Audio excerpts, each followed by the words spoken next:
Ассаламу алейкум, құрметті де қадірменді көрермендер. Менің есімім Нұрдаулет, заманауи мамандықтар мекені. Мен сіздерге керемет канал аштым. Сіздер бұл каналдан графикалық дизайнды қалай жасау керектігін, видеоны қалай әдемі түсіру керек және кәсіби түрде монтаждауды, таргет рекламасын жіберуді және де сайт жасауды үйренетін боласыздар. Көптеген лайфхактарды көрсететін боламын. Ендеше каналға жазылып, колокольчикті басып, лайк басып қойыңыздар. Сіздермен бірінші сабақты бастайық. Сіздермен бірге бірінші сабақта YouTube'тан видеоны қалай жүктеуге болады, авторлық құқық қорғалмайтын өлеңдерді қайдан табуға болатынын көрсететін боламын. Және де ұялы телефоныңызда музыкаларды қайда сақтаған жөн, және интернет болмаған жағдайда ол музыкаларды қалай тыңдау керектігін көрсететін боламын. Ал ендеше кеттік. Егер сіздер компьютермен алырсаңыздар, Google-ге кіреміз. Сосын Google-ге Save деп жазамыз. Save from шықты. Save from сайтына кіреміз. Және міне бірінші сайтқа кіреміз. Содан бұл жерге әртүрлі YouTube-тың ссылкасын қоюға болады. Мысалға YouTube-тан осы видеоның ссылкасын сақтап алайық. Сақтағаннан кейін оны жаңа сауфорумға барып саламыз. Сосын астына қарай түссеңіз, скачать бөлімі шығады. Үшіден скачать етсеңіздер болады. Әртүрлі форматта скачать етсеңіздер болады. Және осы сауфорумның расширениясы бар мына жерде. Соны жазып алсаңыздар да болады.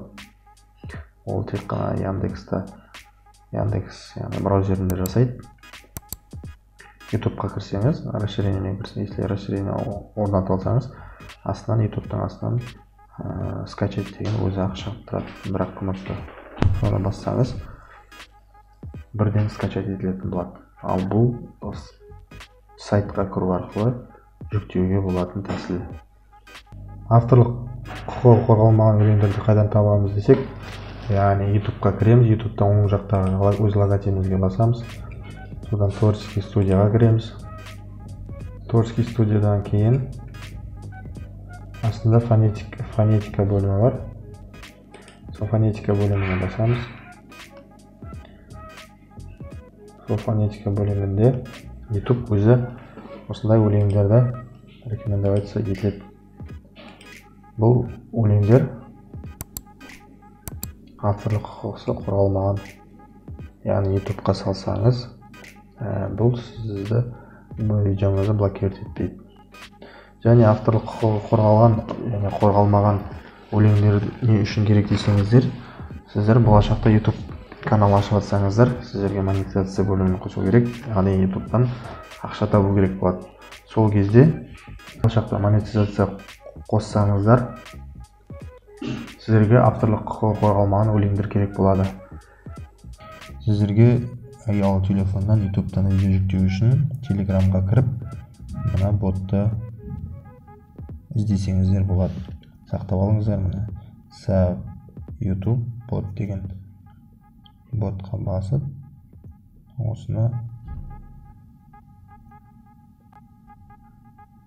осыған тіркеліңіздер.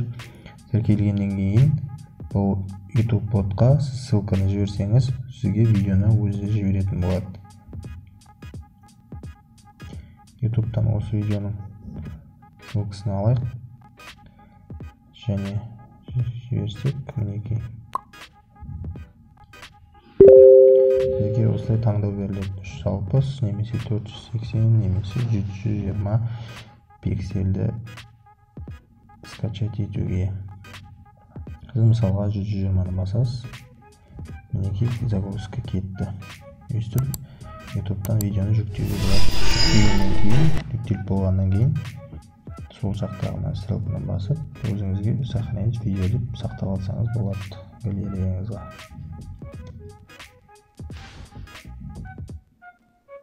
Мына Easy Bot деген тағы да бот бар. Бұл да дәл солай. Бұның ерекшелігі бұл Инстаграмнан да ссылканы скопировать етсеңіз Инстаграмнан да жазады, историядан да жазады, ютубта да жазып алады, ВКонтактеден де жазып алады. Әртүрлі ссылканы жіберсеңіз осы бот сізге жүктеп беретін болады. Келесі музыка для видео деген тағы да парақша бар. Бұл парақшаның ішінде әртүрлі жанрдағы музыкалар бар. Осыны өзіңіздің видеоңызды қолдансаңыз болады. Осы өлеңдерді видеоңыздың музыкасына қолдансаңыз да болады. Келесі Telegram бот, бұл лайбот деп аталады. Бұл да лайбот жаңағыдай. Бұл лайбот тек аудио жібереді. Сіз ссылканы жібересіз ютубтан. Ютубтың ссылкасын мысалға бана копировать еткен ссылканы жіберейік. Сол видеоның, яғни сізге аудиосын жібереді. Оны да сақтап алып, тыңдап жүруге болады. Сол видеоның аудиосын жібереді. Және Body Music деген тағы да бір бот бар. Бұл боттың ерекшелігі, мұны жазып алсаңыздар болады, мына жерден Body Music бот. Бұл боттың ерекшелігі, сіз бұл кезде әншіні немесе өлеңнің атын жазсаңыздар, сол әнді немесе әншіні тауып беретін болады. Мысалға Райым деп жазайық. Сізге өйстіп Райымның көп өлеңдерін шығарады. Келесі бетті басайық. Райымның өлеңдерін шығаратын болады. Мысалға Райымның бір өлеңін таңдайық. Латте. Латтені лақтырды уже. Жылдам. Және соны жүктеп аламыз өзімізге. Жүктегеннен осы тыңдалған, осы сақталған өлең сіздің интернет жоқ болған кезде де ұялы телефоныңызда сақталып тұратын болады. Ал оны сіз өзіңіздің ұялы телефоныңызға жүктегіңіз келсе, яғни сізде Samsung болса, осы жерден настройканы бассаңыз болады. Осы жерде сохранить болады, бөлісуге алады достарыңызбен. Және әртүрлі жақтарға жіберуге болады бұны. Сонымен бітті достар. Сіздерге ұнаса комментарий жазыңыздар, лайк басыңыздар, каналға подписать етіп қойыңыздар. Келесі сабақта кездескенше сау саламатта болыңыздар.